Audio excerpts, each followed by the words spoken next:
rural markets, understands in depth the product design issues, technology issues, innovation issues for servicing the rural markets. And true to that, the company builds infrastructure for microfinance organizations, banks, other lending institutions, other financial services institutions to service both the rural poor and also the urban markets. I request Raj Raghavan to please come up. As you can see, we've done a good job of distributing everybody across the auditorium. Thanks, Raj.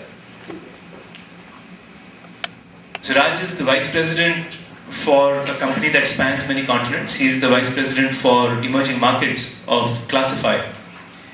And he Classify's stated goal is to make the mobile phone the instrument of choice for rural banking and financial institutions in as many markets as they can. He's got nearly 2 decades of experience working as an exec and other roles in large corporations and also in several startups. And he also brings a rich experience of building startups from arguably the mecca of startups, which is the Silicon Valley, close to the San Francisco Bay Area.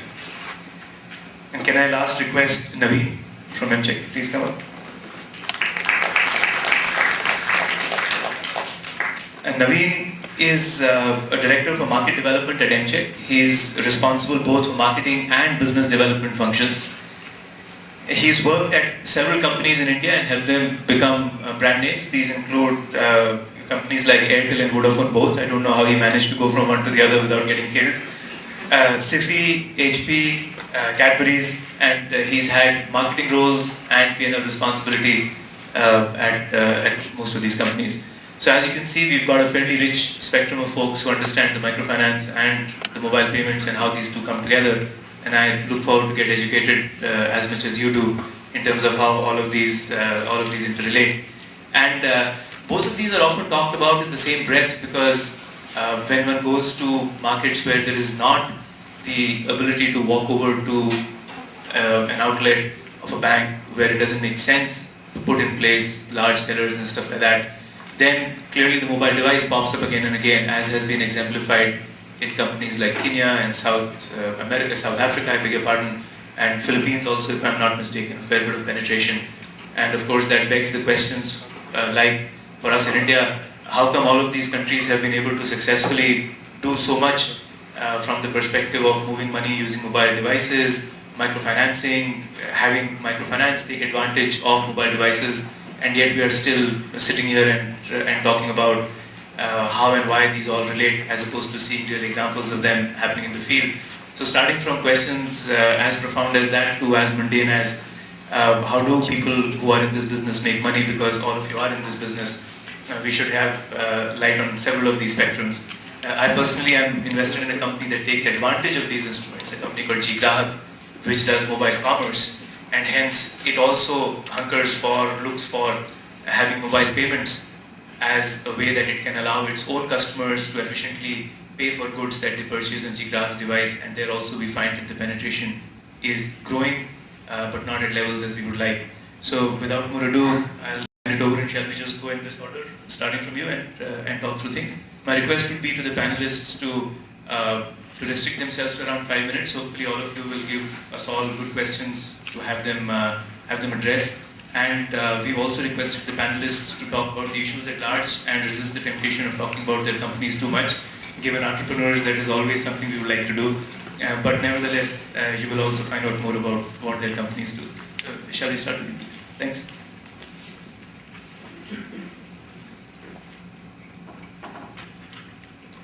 Very good morning to all of you. As Ashish said, I am a co-founder and director of runday.org, which happens to be, it's just a coincidence that it happens to be one of the first micro-lending platforms. I also head the technology function at IIMB Trust, partly because Runday has been funded by ICICI Foundation, and this is more of a timeshare which I do. So I'll draw from my experiences both as from what we've been doing at Runday, right in the field, and also from the technology implementations which we have done so far in, as part of the IFMR Trust.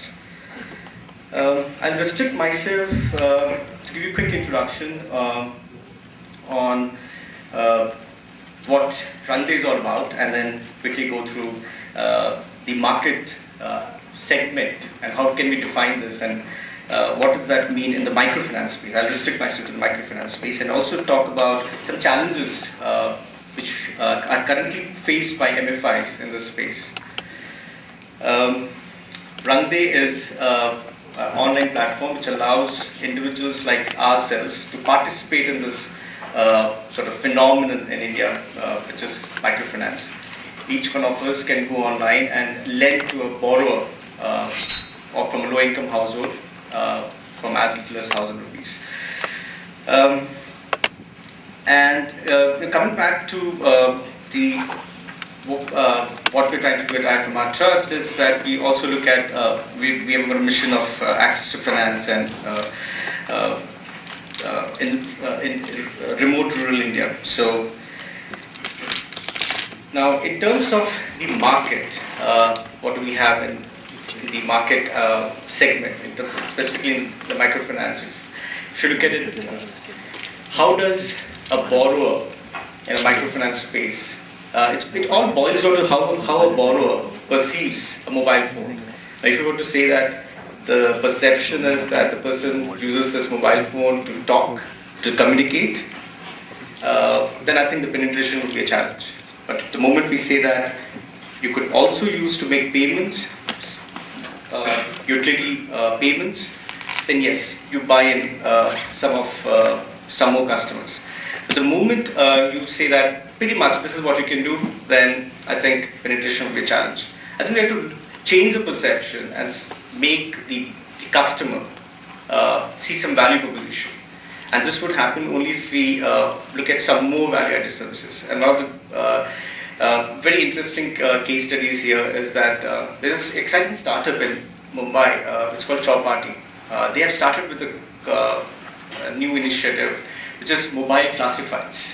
And the early indicators are that the adoption has been a challenge, but the moment they see value in it, they go all out to learn and educate themselves on how to use it. It's not necessarily that the mobile operator or the business or the microfinance institution should go all out and spend time and effort in educating them or making them understand how the mobile phone is used.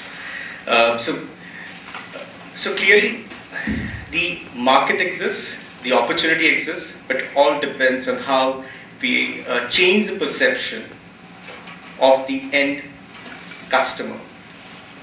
In this case, the borrower in a microfinance space.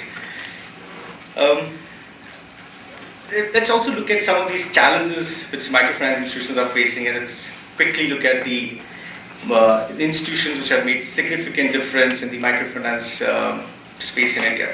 One of the notable microfinance institutions in India, which is a startup again, is Equitas, which was started barely in December last year, and they have 60,000 customers and counting. I was having a conversation with the CTO of Equitas, and it was very interesting.